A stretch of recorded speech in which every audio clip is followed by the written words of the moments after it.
In this video, you will learn how to find the slope and intercepts of a line. The slope of a line is the measure of its steepness. The steeper the line is, the larger the number that represents the slope. The actual definition of slope is the value of the ratio between the change in y to the change in x between any 2 points on the line. An intercept is the point on a line where it crosses an axis.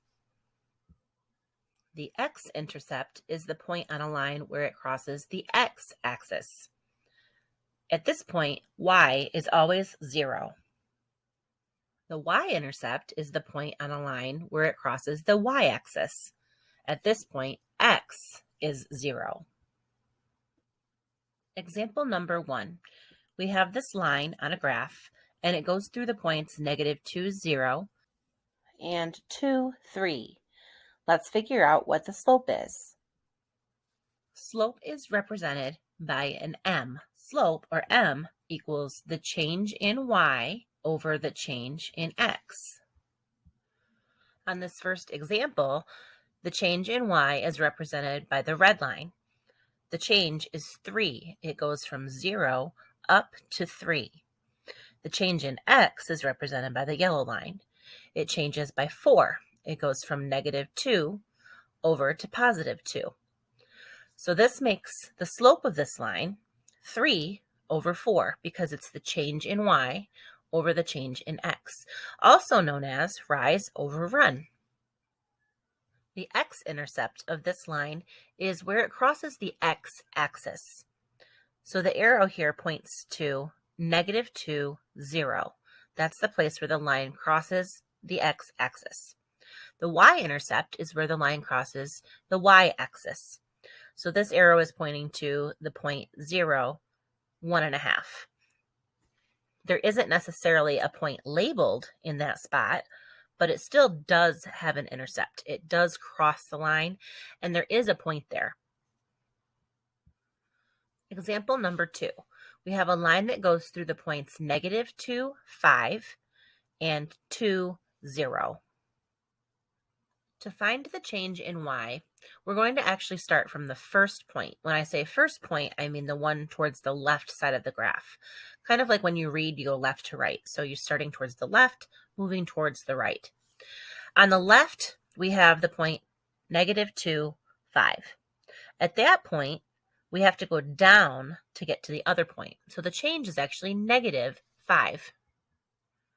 From there, we can find the change in x. Going from -2 over to +2, the change is 4. So our slope is -5/4. It looks like the negative is just attached to the 5, but remember when we multiply or divide numbers, if we have a positive and a negative, the answer is negative. So really the whole thing is negative, and we could have written it with the negative in front of the 4, or we could have the negative in front of the whole fraction and have it just say -5/4. The x-intercept of this line, where it crosses the x-axis, is 2, 0. The y-intercept is where it crosses the y-axis, and it is 0, 2.5. Let me introduce you to Slope Guy.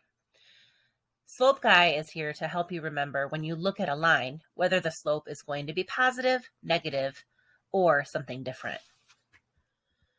Remember to move from left to right.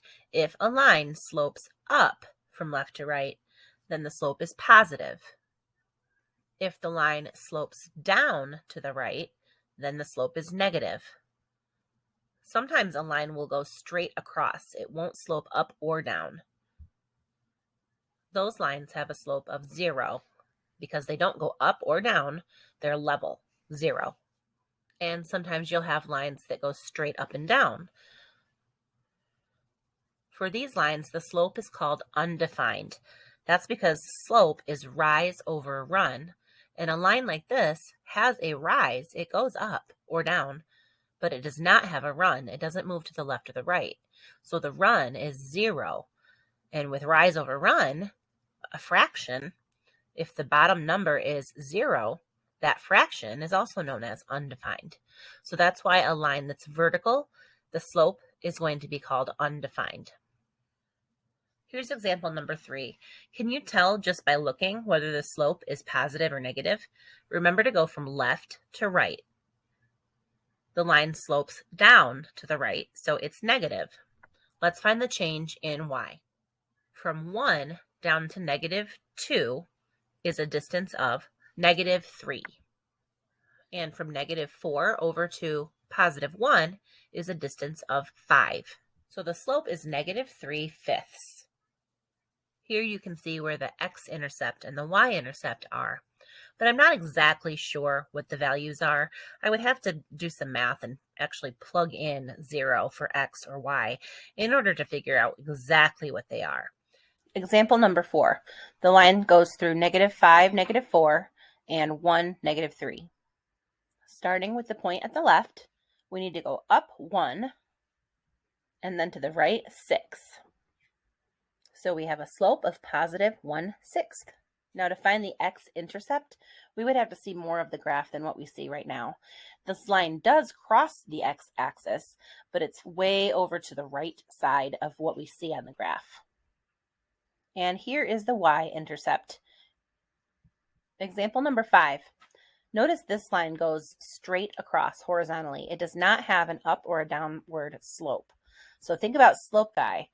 That would be where his mouth is, and it has the 2 zeros on the ends of his mouth. The slope of this line will be 0.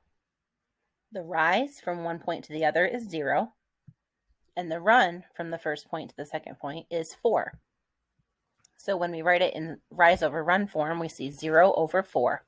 It would not matter which 2 points you chose from this line. You could choose a point anywhere on the line, any 2 points, and you would still get 0 over whatever the distance between the 2 points was. And 0 over anything is 0. Example number 6, we have the points 1, 3, and 1, -2. Think about slope guy again. This is his nose, the up and down vertical line. Any line with that slope is called undefined.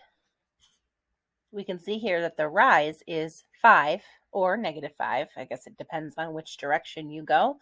Although it doesn't really matter in this situation. But the line does not go left or right, so the run is 0. So when we put this in rise over run form, we have 5 over 0. And remember, anything over 0 or divided by 0 is called undefined. Sometimes you'll have to find the slope of a line that crosses between 2 points without seeing a graph. This is where you'll use the slope formula. With the slope formula, you're doing the same thing you were doing with the graph. You're going to be counting rise over run. We will still be finding the change in y, the rise, and the change in x, the run. Here are the 2 points that we're going to use: x1, y1, x2, y2. Now, they will have numbers in there, but you're seeing it this way for right now so that you can understand how the slope formula is set up. The slope formula is y2 minus y1 over x2 minus x1. We'll try one example, but I'm going to show you 2 different ways. First, we'll use the slope formula, y2 minus y1. That means the second point's y minus the first point's y. That'll give you your rise. So here the second point is 3, and the first point is 5. So 3 minus 5. And that is over x2 minus x1. The second point's x minus the first point's x. So 5 minus -1. 3 minus 5 is -2, and 5 minus -1, which is the same as 5 plus 1, is 6. And so we have -2/6, which can be simplified to -1/3. Now that's one way to find the slope of a line that goes between 2 points. The second way is stack and subtract. We're subtracting because we're finding the difference between the y's and finding the difference between the x's. So we can take 0.2, which is 5, 3, and from that we can subtract the point -1, 5. 5 minus -1, which is 5 plus 1, is 6, and 3 minus 5 is -2. So that gives us a -2 for the rise, and a 6 for the run, which is the same thing we got when we did the slope formula, -2/6, which simplifies to -1/3. One quick thing that's important to know is it does not matter which is point 1 and which is point 2. You can switch them around, and that's fine. Just make sure you're consistent. So if you do y2 minus y1, you have to do x2 minus x1. You can't do a 2 minus a 1 and then a 1 minus a 2.